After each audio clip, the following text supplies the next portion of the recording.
que Dieu est grand et exalté en puissance. Il est plus majestueux que tout. Les cieux racontent sa grandeur, et l'étendue manifeste sa merveilleuse création.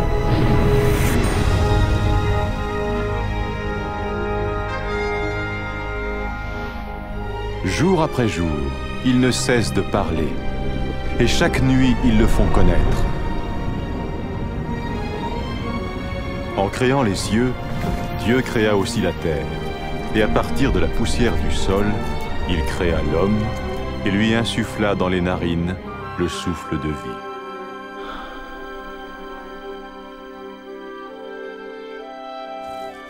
Le Dieu d'amour créa l'homme et la femme à sa ressemblance, pour qu'ils soient en relation avec lui. Ainsi, au commencement, il révérait et honorait Dieu, et il vivait en harmonie avec lui.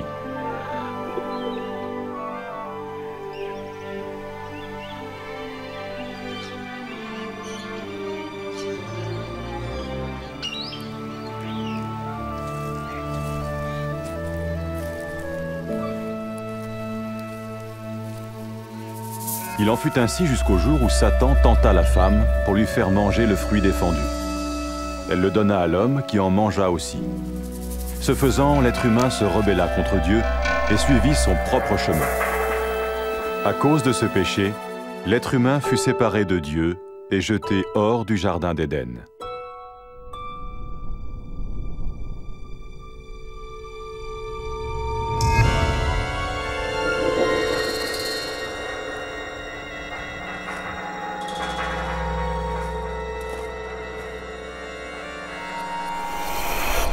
Mais Dieu aimait toujours l'être humain. Il n'avait jamais souhaité être séparé de sa création. Cependant, comment Dieu pourrait-il être saint et source de toute justice s'il ne jugeait pas l'être humain à cause de son péché? Dans son livre saint, Dieu révèle son plan pour sauver le monde de son jugement. Abraham fut l'un des premiers à découvrir ce plan.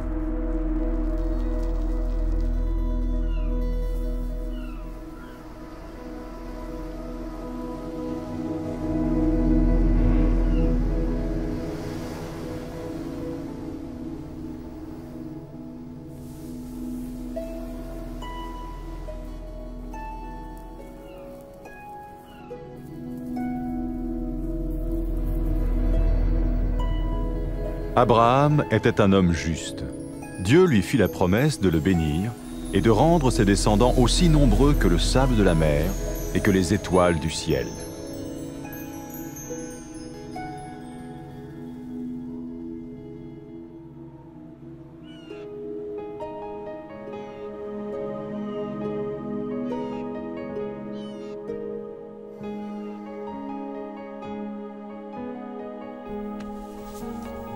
Pour mettre son obéissance à l'épreuve, Dieu dit à Abraham de sacrifier son fils en offrande pour lui.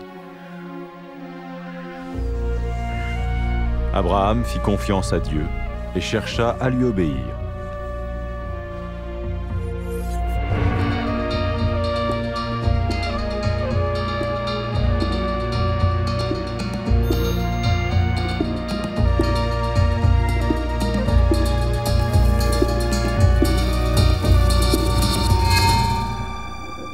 Alors qu'il levait le couteau pour tuer son fils, l'ange du Seigneur l'arrêta. Il vit qu'Abraham craignait Dieu et voulait lui obéir. Puis Abraham vit un bélier retenu par les cornes dans un buisson, et il le sacrifia à la place de son fils en offrande à Dieu. Par ce moyen, Dieu montra à Abraham qu'un agneau ou un animal similaire devait être tué pour couvrir pour un temps le péché, jusqu'à ce que Dieu pourvoie au sacrifice ultime qui paierait pour les péchés de l'humanité. De même que le péché avait séparé l'humanité de Dieu, ce sacrifice allait restaurer leur relation.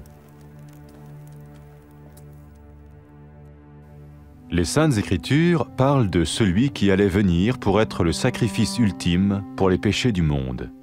Tout comme le bélier avait pris la place du fils d'Abraham, ainsi il allait prendre la place de l'homme pour que celui-ci puisse être pardonné.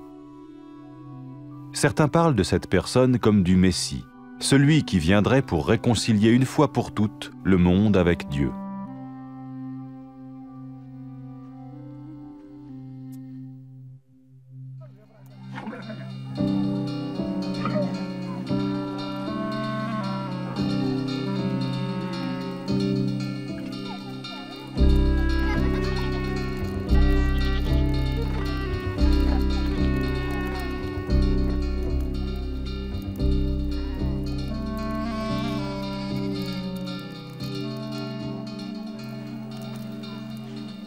Les prophètes ont prédit en détail de nombreuses choses concernant le Messie des centaines d'années avant sa venue.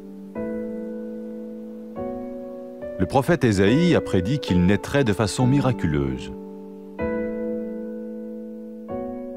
Une vierge attendrait un enfant qu'on appellerait spirituellement parlant le Fils de Dieu.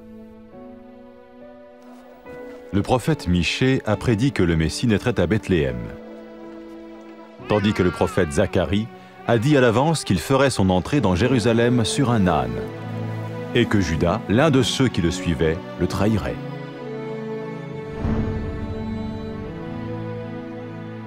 Ésaïe a prophétisé ce que le Messie ferait lors de sa venue.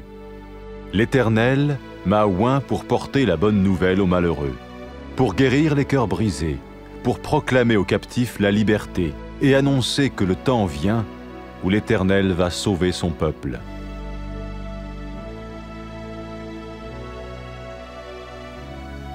Qui était donc le Messie?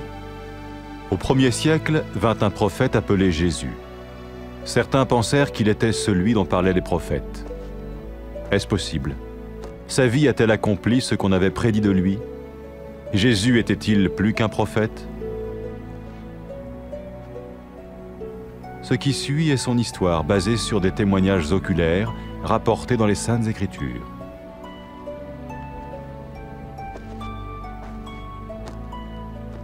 Un acteur joue le rôle de Jésus, et bien qu'aucun acteur ne soit digne d'un tel rôle, ce film a été tourné ainsi afin que nous puissions comprendre et bénéficier de la vie de Jésus.